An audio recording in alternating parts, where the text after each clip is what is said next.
You got challenges that you're going to run across. So tell me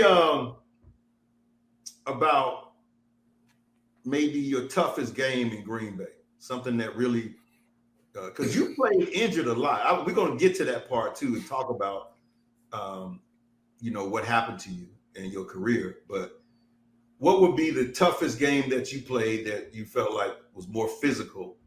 I don't remember any games that were tough physically, because playing corner or whatever and being a smaller guy that I am, it's like, right.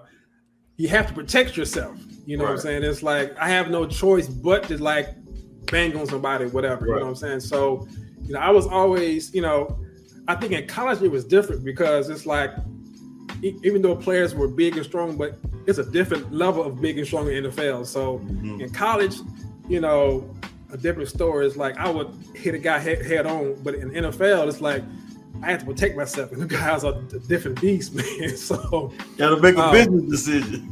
Exactly.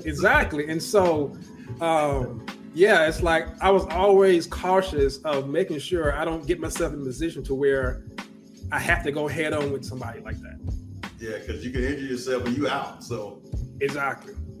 Okay, so what would you say is the toughest receiver that you covered your time in the league?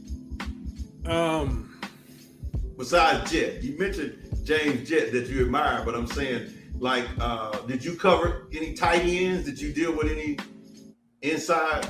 Yeah. As a matter of fact, one of the pictures that I have an interception on, it was a tight end from the Chargers that I was guarding. As a matter of fact, that game, I think we had a total of like 6 interceptions that game. I mean, it was one of those crazy games. We were just picking them off like crazy. Oh, man, it's picked off by Fred Vincent. Who was your locker mate? Who was next to you? Actually, it was interesting. It was Darren Sharper. I heard his hand was kind of messed up pretty bad, and I just kept seeing him getting down on one knee when they had a timeout or whatever, so I knew he was hurting out there. But he kept fighting, kept throwing the ball, kept staying in the pocket, and really fighting out there. And it just really, it gave the rest of the team a little bit of extra edge to go out there and fight with him. It's 97. I think he was only in the league like 2 or 3 years before I got there. And then he left and went to New Orleans, right? Yep, and then New Orleans, yep. Okay. Randy Moss split wide to the left. Big to Smith. Going deep, looking for Randy again. Perfect throw, great catch. Darren Sharper with good coverage, but what can you do against a defense ranked #1 in the league coming into the weekend?